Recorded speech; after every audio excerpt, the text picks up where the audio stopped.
What's up, guys? Welcome back to the channel. I'm not going to spend a lot of your time with this intro, so all I gotta say is just subscribe to the channel if you haven't, and I hope you enjoyed this video.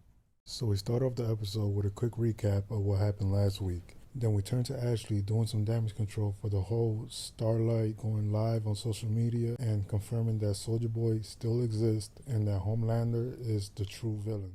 After, we see Huey talking to that one shady guy from episode 4, who I think was the former PR guy of Vault. Huey wants to know if Soldier Boy was truly a hero, but that shady dude says that Soldier Boy was never a war hero, and basically that he did all of it for the camera. Then Butcher appears and he asks, "Where's Soldier Boy?" And they walk into the other room and Soldier Boy just there beating his schmeat to these two old ladies, bro. Like, talking about if Huey got lube. Bro, like, that shit had me dead. So Butcher is upset because he feels like Soldier Boy has him running around in circles looking for his former teammate, Mindstorm. Then we see Homelander in this underground bunker location where we find out that Maeve is being held captive. Maeve wondered why Homelander let her live, and Homelander says that he's preserving her because at one point he dreamed of having kids with her. He says that he's going to harvest her eggs in case something ever happens, that he's not letting her live, he's keeping her alive. Frenchie and Kimiko arrive at MM's place. Starlight takes Kimiko to the other room and deals with her wounds. Nothing crazy happened, it's basically just letting us know that Frenchie and Kimiko are safe. Soldier Boy, Butcher, and Huey arrive at the hideout of Mindstorm. Soldier Boy warns them not to make eye contact with Mindstorm. The boys ask why, but Soldier Boy says to trust him, don't make eye contact. Then we get a scene with Black Noir, who is on the run and hiding from Soldier Boy. He's in this abandoned Chuck E. Cheese looking place with a bunch of furry animals all over the walls. And we see that these animals come to life in cartoon form. Obviously, this is all in Noir's head, but we get an insight of the twisted shit that runs through his mind. These cartoons talk to him, and this gopher gives him like this prep talk, saying how they always been there for him this whole life, and how they're gonna get through this together. We go back to Butcher, Huey, and Soldier Boy. Soldier Boy steps on a wire and causes an explosion to go off. Butcher looks up and Mindstorm is right in front of him, but he tries to close his eyes, but it's too late. He's now under Mindstorm's control. Butcher starts living his worst nightmares. In his mind, he's taken back to when he was a kid and how badly his father used to physically abuse him and his little brother. Soldier Boy tells Huey that the only person that can help Butcher right now is Mindstorm, that he should forget about him, that it's too late. There's this funny line where Soldier Boy tells Huey to gargle his balls. To gargle his ball sack. Is it kinda immature? Yes. Is it fucking funny? Fuck yes.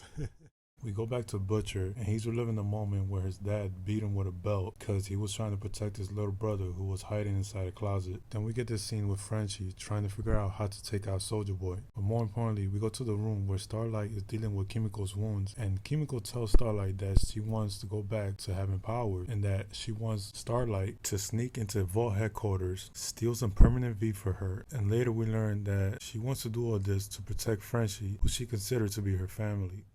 Starlight was hesitant at first, but she agrees to do it for her. Huey and Soldier Boy continue the quest, and Soldier Boy asks Huey how hard did Butcher suck his dick, basically, because he misses him so much. Huey tells him that he considered Butcher to be family and that he saved his life multiple times in the past. Bro, then we get this scene where the Deep is with his wife, and he says that he wants to try something new since the marriage has been getting kind of stale. The Deep proposes that they bring someone new into the relationship, to spice things up. She's hesitant, but she agrees. So the Deep takes out the octopus from the last episode and says that he wants to have a threesome with the octopus, bro. Like, the Deep is so down bad, bro. So the octopus starts to suck him off while his wife just lays there doing nothing. Like, the Deep says that the octopus wants to taste her. She's freaked out by it, and she basically just leaves. Next, we have probably my favorite part of the episode. We go back to Black Noir, and we finally learn what really happened with Soldier Boy. The furry animals make this play, basically, of a flashback of what happened with Soldier Boy. We learned that Soldier Boy was mentally and physically abusing his payback teammates. Black Noir wanted his role in the movie, but Soldier Boy told the director that Black Noir isn't right for it, since he isn't funny. Basically puts him down and belittles him, saying that Black Noir doesn't have what it takes. Then he proceeds to beat the shit out of him, telling him that if he ever gets out of line again, he's going to put him in the fucking ground. That shit was crazy, bro. Y'all definitely gotta check out that scene. This episode really showed how much of an asshole Soldier Boy really is. Then we have more flashback with Butcher. He remembers all the verbal abuse his brother and him used to receive from his father. And what I like about these flashbacks is that you can tell the negative effect his father had on Butcher, especially the way he carries himself and the way he talks to others, and how he realizes that he's basically becoming the man he hated the most. We see Huey and Soulja Boy arrive at this road where there's none and his father are having car troubles. They ask him for help, but Soulja Boy reluctantly agrees. And a few moments later, Soulja Boy just shoots the father in the head. And Soulja Boy reminds him that everything around them is under Mindstorm's control. Huey doesn't want to believe him, and he thinks that maybe Soulja Boy is making a mistake. Then the nun jumps on Huey's back, starts biting his neck, and of course, Soulja Boy blows her brains out too. Man, this scene really caught me off guard. I was like, man, Soulja Boy really went too far this time. Like, next we're at what seems to be a hospital, and we see that A-Train is still alive. Ashley explains to him that they used Black Hawk's heart and gave A-Train a heart transplant, and how he could finally run again without worrying about his heart exploding. But A-Train doesn't seem too happy.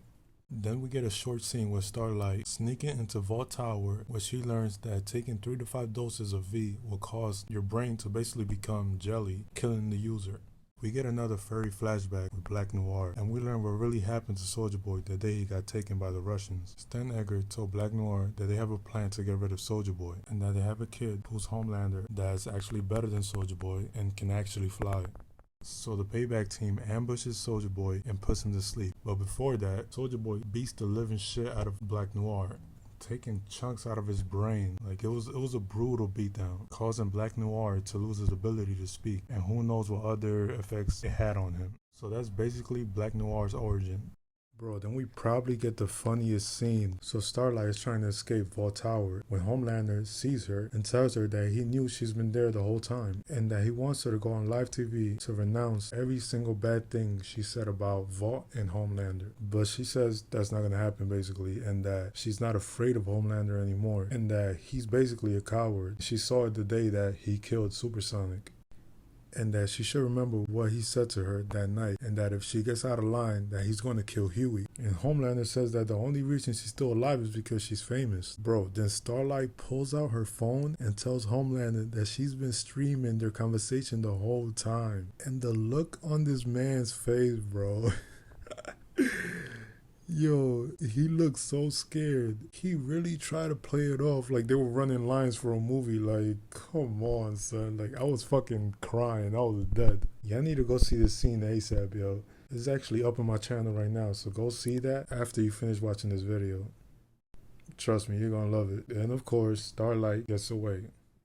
Then we go back to Huey and Soulja Boy. They finally reach Mindstorm's cabin where he was hiding this whole time, and Huey teleports himself and Mindstorm out of there back to where Butcher was. Huey begs him to release him from his trance, that if he does, he'll teleport him wherever he wants, and that he'll help him escape Soulja Boy. Mindstorm agrees, but before that, we go back to Butcher's mind, and we see the day he left his home. His brother begs Butcher to stay and not to leave. Then we jump to the moment where his brother shot himself in the head after not being able to take any more abuse from their father. And right when his brother pulls the trigger, Butcher wakes up from the trance, saying sorry to Huey for everything. Moments later, Soulja Boy arrives and throws a knife into Mindstorm's eye, then throws a bag over his head to cover his eyes so he won't get mind controlled. Then he continues to beat the living shit out of Mindstorm, but before ultimately killing him, he whispers something into Soulja Boy's ears, and in a fit of rage, Soulja Boy kills him, bashing his skull in with his shield. Starlight calls Butcher to let him know that Compound V is deadly after 3 to 5 doses, and tells him to relay the message to Huey, which of course he doesn't. And in the last scene of the episode, we get Homelander receiving a phone call from Soulja Boy, who reveals that he's Homelander's father on some Star Wars shit. That's a crazy way to end the episode, man. I already know next week, I'm pretty sure next week is the finale, and man, I can't imagine what they're gonna do. I was expecting a dip in quality with this episode going into it, but I'm glad that this one was as good as the last one. So yeah, guys, that's the review. I really hope you guys enjoyed it. Do your boy a favor and leave a like. Leave a comment of what you thought of the episode. Of course, I always check my comments. You know I always reply back. So until next time, it's been Ultra Fresh Reviews. I'm out.